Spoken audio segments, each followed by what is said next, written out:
If you adjust for to our actuals, those were budgeted numbers, our actuals, overall net revenues was $10,900,000.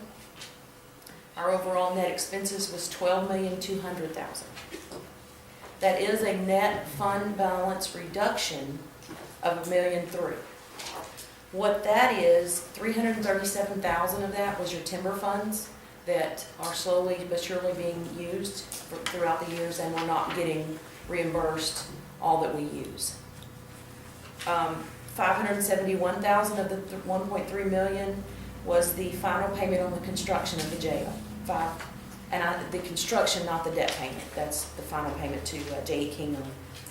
That was 571,000, and the balance of the $1,000,003 was the residual construction funds, is what that is. Whenever the Commissioner's Court went to Volcraft and we saved money on the steel, and we invested in the bond payment here with Citizens Bank, and we made over almost $500,000 on interest. That was the leftover money. So in order to do the financials correctly for the public, you do want to use all that money up. You don't want to save it and, and therefore lower your taxes.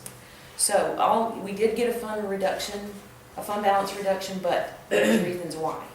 The only thing that we've already talked about is the timber funds. The other two monies that were spent were necessary, and that was just to finish the jail project. Melissa, on the timber funds, has that been a consistent decline? Is it Since 08? Since 08, so it continues to stair step? Yes. Yeah. And there's a set reduction amount. They did that for 4 years till 2012, and then it was a 10% reduction every year.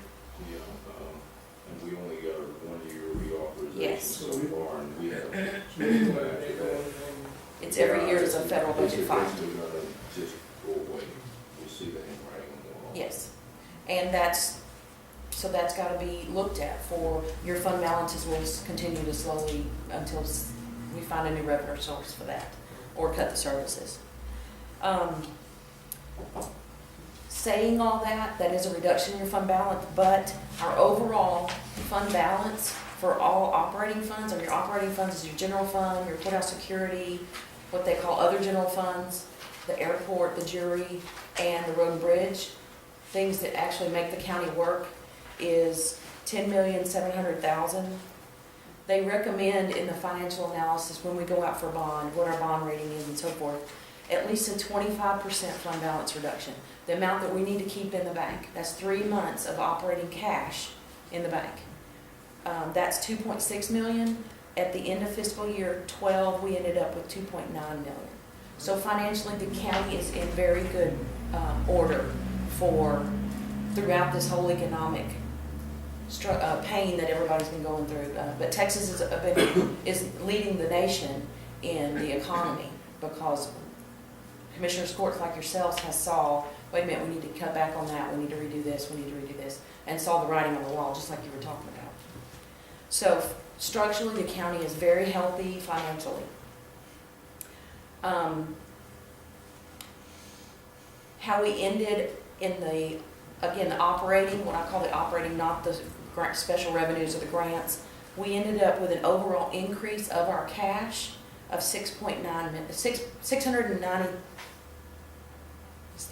almost $70,000. That's significant because when we did the budget process, we budgeted a carryover of over $1 million. So we could have, had we used all that we had said we were going to budget, we could have been in the hole another $800,000 probably. But because you saw in the newspapers, the sales tax got a significant increase.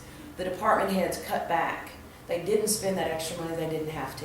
All of that accumulated. We did get some extra revenues from the additional inmates that the jail keeps. That all works together, so we ended up with an increase of in the operating funds of about $70,000. So that's including the road and bridge.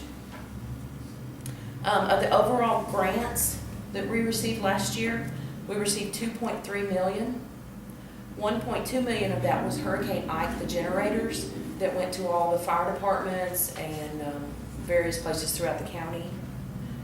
Our timber and mineral money is considered a grant. We did get $721,000 of that.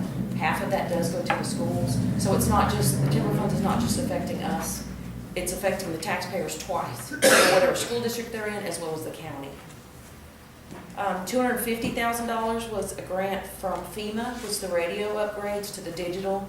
That covered the sheriff's office, I think, and the investigators that have the radios. And it's just a trickle-down effect. There's new technology. We were analog, and now we're going to digital. Well, it's even coming down to the courthouse level for the panic buttons that are no longer analog. So it's And we're working that issue. Yes, We'll yes. have that operational by the first of the year. yes. So it's, you know, we had to get the law enforcement, fire departments, and everybody digital first, and then you don't realize it till it gets to that level, and it's like, oh wait, you can't do that anymore. That's part of budgeting for the unknown, and y'all have done an excellent job with that, because we've got the, and it shows in the carryover of $70,000. Another grant we received was $202,000.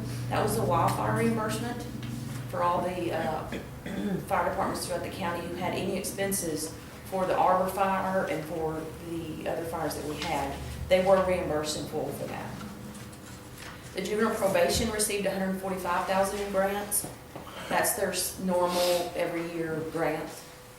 And through a change that they made, normally we have to send some back. They had about 10 different grants, A through Z and all these ones in the middle. But the state, when they changed over to from TJPC and TYC, now to the TJJD, to Texas Juvenile Justice Department, they have since lumped all those grants together, so we're better able to manage it and use every dime. In years past, we've sent up to $10,000 back if we didn't use it for one specific purpose. Now we can move it around and we can spend every dime. We sent $0 back this year. Lastly, we received $142,000, and that was for the courthouse renovation grant, for the architect plans, for something that's going to be just a long process until we get the big grant to renovate the courthouse and get it up to speed. Another is, I've attached on all of your sheets as the breakdown per fund. I have lumped them all together on the first sheet. This is how the outside auditor will also present it back to you. But at the bottom of each sheet for each of the group of funds is a breakdown of general government, judicial and elections, law enforcement, corrections, highways and streets, health and welfare, culture and recreation, interest and transfers. That is how, regardless of what type funding you receive, you have to bring it back to that level so that the people can see, well, what are we spending that money on? Regardless of where it comes from. General government, from last year from 2011 to 2012, we spent 15% of the budget, both years, so that stayed the same. Judicial and elections went up 2% overall, and that was, we received an additional grant for the elections department, as well as additional attorney fees through the jury fund, is what that ended up costing. Law enforcement stayed about the same at 26% of the budget. Highways and streets is 25%, and that's pretty normal, that those two are about the same. Health and welfare is 8%, and that's our Meals on Wheels program is in there, because that's what that program is ultimately all about. Cultural welfare stayed the same at 1%. Our interest on long-term debt, which is our interest on the debt payment, not the principal, just the interest, is 4%. And then our transfers is 9%. So also included is a bank reconciliation. This is how much cash is in the bank for each of the funds, just for your review. This is all of our CDs that are in the bank, those earning interest for our lease purchases. This is a detail of your lease purchases by year, and so your overall, our principal was $14,231,000 at 9/30 of last year. We ended up this year reducing our debt to $13.5 million. That's principal only, is what that total is. The next page is a detail of each lease purchase we have. This includes our interest payments by department. Then it starts into the general fund, road and bridge, and all the other details that you might want to see.